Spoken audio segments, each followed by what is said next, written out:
Market లో invest చేసి మీ డబ్బులు డబుల్ చేసుకోవాలనుకుంటున్నారా? సుందరరామిరెడ్డి గారి లైవ్ సెమినార్ కి అటెండ్ అవ్వండి. హలో నమస్తే, వెల్కమ్ టు సుమన్ టీవీ. ప్రస్తుతం మనతో పాటు mutual funds distributor and amphi certified అయిన పిఎస్ చంద్రశేఖరరావు గారు ఉన్నారు. వీరితో ఈరోజు కొన్ని విషయాల్ని మనం డిస్కస్ చేద్దాం. హలో అండి, నమస్తే. నమస్తే అండి. అంటే కొంతమంది మ్యూచువల్ ఫండ్స్లో ఇన్వెస్ట్ చేసేటప్పుడు ఎక్కువగా కామన్గా అందరూ కూడా అనుకునేది ఏంటంటే లో రిస్క్ ఉండాలి బట్ హై రిటర్న్స్ ఉండాలి అని అనుకుంటారు. అలా అనుకునే వాళ్ళకి ఏది బెస్ట్ ప్లాన్ అంటారు యాక్చువల్లీ? కీర్తి గారు, ఇప్పుడు మీరు ఉన్నారనుకోండి మేడం, మీరు చెప్పండి నాకు, మీరు రిస్క్ తీసుకుంటారా తీసుకోరా ఇన్వెస్ట్మెంట్స్ చేస్తే?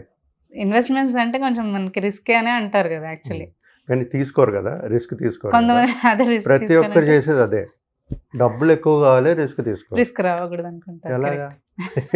లేదు కదా, మన జీవితంలో మన మన జనరల్ లైఫ్లో మేడం, మన ప్రతి ఒక్క యాక్టివిటీ చేసేటప్పుడు ఏదో విధమైన రిస్క్ ఉంటుంది అని మనకు తెలియదు అంతే, రైట్?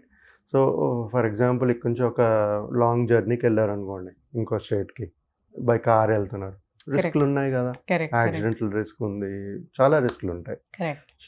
సో ప్రతి ఒక్క యాక్టివిటీ మన జీవితంలో రిస్క్ అనేది ఉంటుంది. సో ఇక్కడ మనం మాట్లాడుకునేది ఏంటంటే మేడం, మ్యూచువల్ ఫండ్స్లో ఇన్వెస్ట్ చేసేటప్పుడు లో రిస్క్ హై రిటర్న్స్ కావాలి, ప్లస్ బెస్ట్ మ్యూచువల్ ఫండ్స్ కావాలి. కరెక్ట్.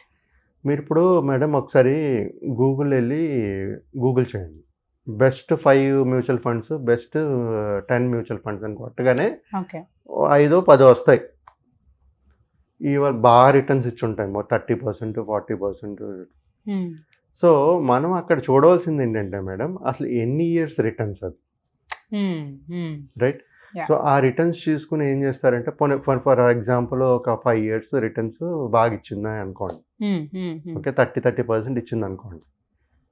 సో ఆ ఫస్ట్ 5 బెస్ట్ ప్లాన్స్ చూసుకుని ఇన్వెస్ట్ చేసేస్తూ ఉంటారు. కరెక్ట్ మేడం, ఇదే best 5 plans next 5 years 10 years చేస్తుంది అనుకుంటున్నారా?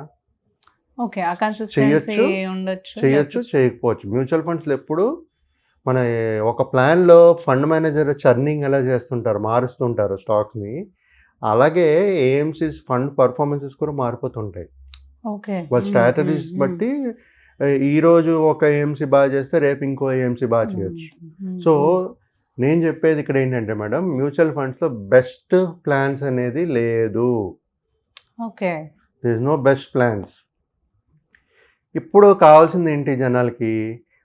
తక్కువ రిస్క్ తీసుకుంటూ ఎక్కువ రిటర్న్స్ కావాలి. సో ఏదైనా మ్యూచువల్ ఫండ్స్లో తక్కువ రిస్క్ తీసుకుని ఎక్కువ రిటర్న్స్ అనేది ఉందా? లేదు. నేనైతే చెప్తాను లేదు, తక్కువే ఉంటుంది.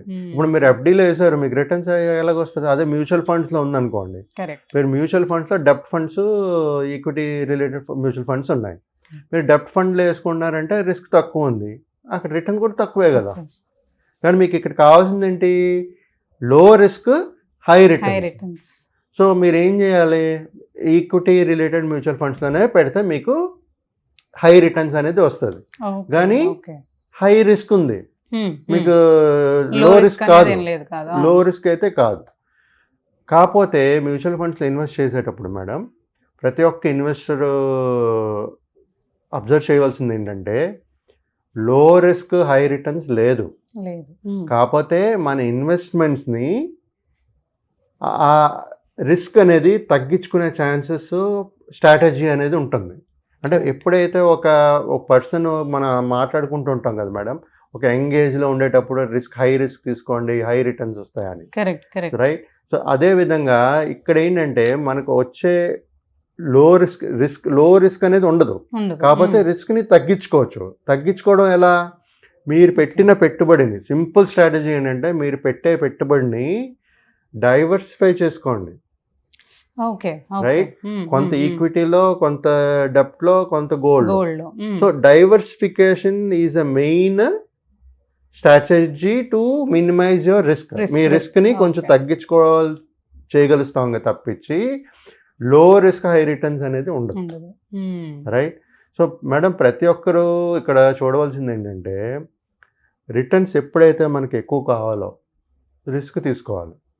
కాకపోతే ఆ రిస్క్ని మినిమైజ్ చేయడం ఎలాగా అనేది ప్రతి ఒక్క మ్యూచువల్ ఫండ్ డిస్ట్రిబ్యూటర్ని మీరు కాంటాక్ట్ చేయగలిగితే మీ ఏజ్ బట్టి, మీ రిస్క్ అప్టైట్ బట్టి, మీ సోర్స్ ఆఫ్ ఇన్కమ్ బట్టి, మీ సెక్యూరిటీ ఆఫ్ జాబ్ బట్టి కరెక్ట్. ఎలాగా ముందుకు వెళ్ళాలి అనేది చెప్పగలుస్తారు, వాళ్ళు ప్లాన్ చేయగలుస్తారు. సో ఆ బేసిస్ మీద ప్రతి ఒక్కరు ఇన్వెస్ట్మెంట్స్ అనేది చేసుకోవాలి. ఇప్పుడు మేడం, ఇప్పుడు ఎప్పుడైతే ఈ లో రిస్క్ నాకు తీసుకుంటాను, నేను తీసుకోను, హై రిటర్న్స్ కావాలనేటప్పుడు మ్యూచువల్ ఫండ్స్లో చేయలేము. ఎందుకంటే ఒక సామెత ఉంది, do not put all eggs in one basket. ఎందుకంటారు? మ్యూచువల్ ఫండ్స్ మార్కెట్లో పెడతారు కాబట్టి it is subjected to market risk. So risk ఉండేటప్పుడు దాన్ని తగ్గించుకునే ఛాన్సెస్ ఉంటాయి తప్పించి లో రిస్క్ హై రిటర్న్స్ అనేది ఏ మ్యూచువల్ ఫండ్స్లో ఉండదు. Plus 5 best mutual funds, 10 best mutual funds అనేది మర్చిపోండి. కన్సిస్టెంట్గా ఏదైతే మీకు ఒక ప్లాన్ పర్ఫామ్ చేస్తుందో స్టడీగా అదే రిటర్న్స్, లేకపోతే కొంచెం ఇటు అటు అయినా పర్లేదు, కానీ హయ్యర్ రిటర్న్స్ అనేది ఏం చేయకండి ఎప్పుడైతే మీరు ఒక 30-40% ఏం రిటర్న్స్ కానీ చూసి మీరు ఇన్వెస్ట్ చేశారనుకోండి, నెక్స్ట్ 4-5 ఇయర్స్ 10 ఇయర్స్ రాపోవచ్చు అది.